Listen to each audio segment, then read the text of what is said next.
Let's go past the Wilder and Joshua thing. We did that for a while. We'll go back to it. But American boxing was at its strongest when it was self-sustainable. Events. Now, I'm not going to go into the big events, not no Battle of the Long Count like I've been saying. I'm just going to tell you that Ali versus Norton, the first fight, was for the NABF belt. The second Ali and Frazier fight was for the NABF belt. The NABF belt, if you go down the list of the heavyweight division in the NABF belt, you will see better title matches for the NABF belt, which is a regional, not regional, but a national belt for America. Has better fights than what the alphabet title belts are putting together today. I did a more in-depth video on this the other year, so I'm not going to go over it again. But you throw the NABF and the USBA belt up until the 90s and the 80s, had some really good fights. Excellent fights, you know. Like international matches, like Bugner and Shavers. Shavers and Lyle. Well, for no alphabet belts, but Shavers and Lyle is an all-time classic. No belt on it today. If they were doing that fight today, they'd have to try and get some belt on it. Some kind of belt. Now, belts have been used for all types of reasons. But ranking one guy against another, like that having this belt makes you better than the other, it's not exactly mathematical proof of who's better. It just isn't.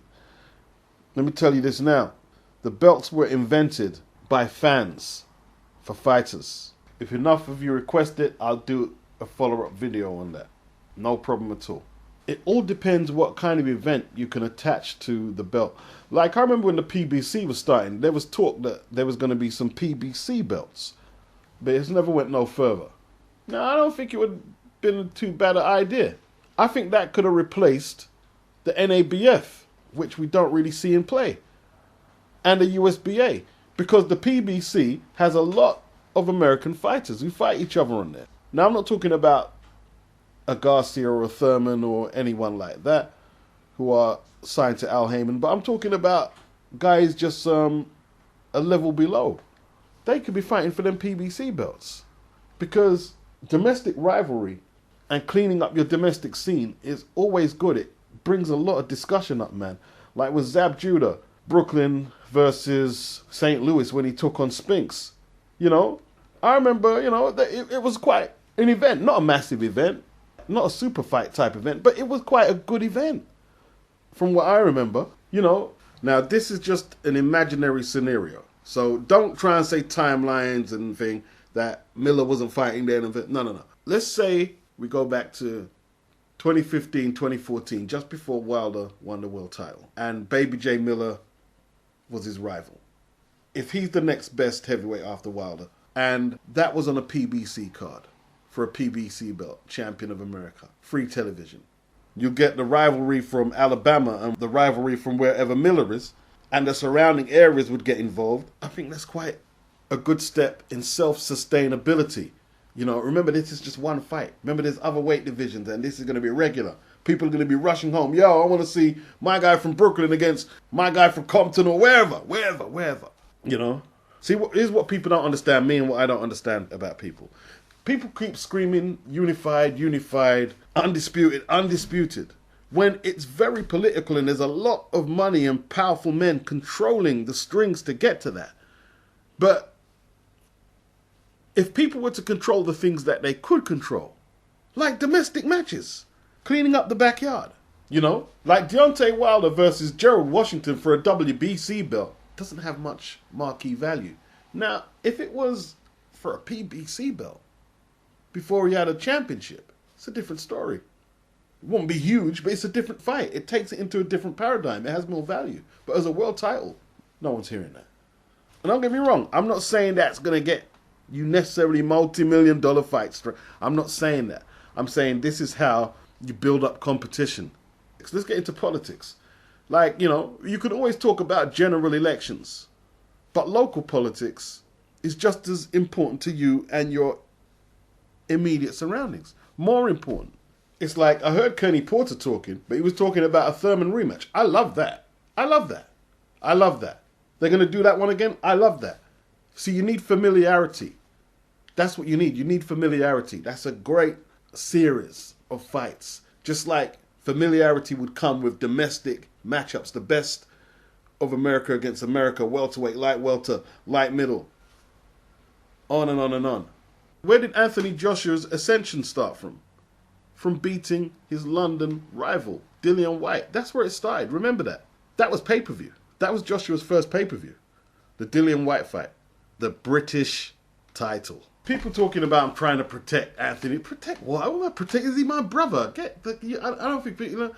Look, man. If you're gonna do baby arguments with me, you will get blocked because I just don't have time for it.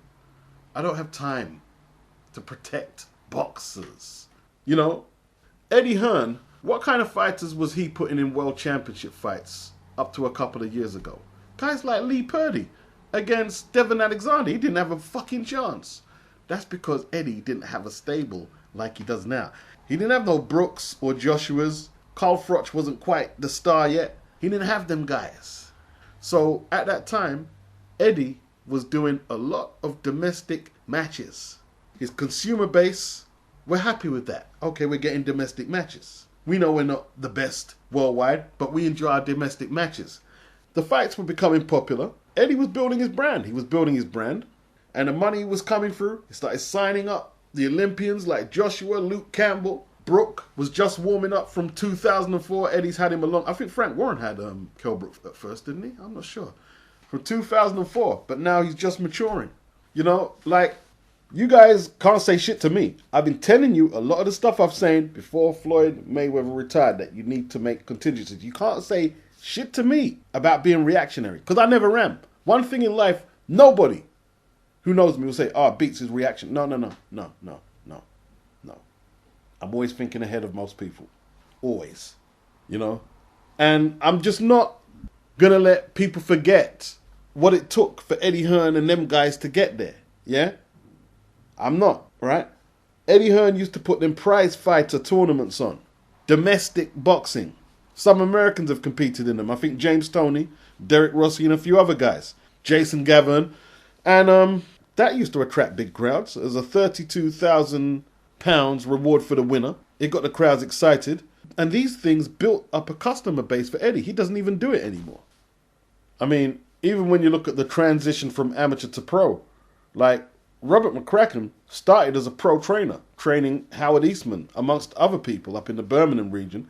Then he went into the amateur setup and was helping potential Olympians and amateurs from this country. So they both transitioned from amateur to pro, Joshua and McCracken. You know? I wonder if Errol Spence even got the proper resources for his Olympic campaign. I'm wondering about these things now. I'm not discussing the Wilder and Joshua thing, but I'm going to use it as a reference. Wilder getting a shot against Joshua is a quick fix, but not a solution to Americans' institutional problem with boxing right now. There's no domestic rivalries. We've already discussed that. The amateur system hasn't been taken care of. If you've been listening to me doing the Super 4 series that I've been doing, I'm going to be doing some today, actually, right? There was one paragraph where they assigned someone after the 72 Olympics, because I think Holy Sugar Ray Seals got a medal, and it was a failure for the most part. They assigned someone in a specialty position to bring the level of American amateur boxing back up to where it needed to be. By 76, Leonard, Davis, Spinks brothers, I've missed out someone, Leo Randolph, and all them guys. And that's off the top of my head. There's no box warrior shit there, right? You've got to learn how to put events on. You've got to learn whether that's domestic or big events. You've got to learn how this shit works, how you get the customer base back into boxing. What does it take to sell boxing in America? You've got to go back to basics. Infrastructure. I mean, a lot of you wouldn't even know 5 amateur boxers in your amateur system, and you're screaming about big fights, big fights. Come on, man. Let's keep it real. You know what I mean? I don't know how much world champions Britain has off the top of the head compared to America. I think it's pretty close. I will gamble to say there's probably more world-class American fighters than British. But you've got to look at the spread. Your country is about 100 times bigger than England. So our world-class fighters are more visible, while yours are more displaced in different states and locations. There's a lot more cards on in America than there are in Britain, but it's hard to consolidate all of that activity into a picture of health for American boxing, while Britain is thriving. I mean, Floyd didn't need to fight in England. You're sending Tank Davis over here. That shows how important the British market is. Excellent move. Wasn't Al Heyman and Eddie supposed to do some British versus America type cards? They were doing that, man, after the Contender Series, right? I remember Anthony Small was in it, and who else was in it? I can't remember the fighters. But after the Contender Series on ITV, there was Britain versus America pro fights. I think Barry McGuigan had the British fighters, and Sugar Ray Leonard had the American fighters. I remember K9 Bundridge for America, Jason Ravello, who was a nice boxer but didn't have a great chin, Alfonso Gomez, I remember. I can't quite remember the rest. I remember Anthony Small for the UK, Ross Minter, and Robin Reed. I can't remember America winning, but I know Britain didn't win. So America did win, but I can't remember how the nature of the victory concluded. I can't. I think something like that in the more updated social media platforms we have now, that would be good for America and Britain. I quite enjoyed that. I mean, it doesn't just have to be America and Britain. Some Eastern European competition would be good. Cubans, Africans, West Indians, Latin, anywhere.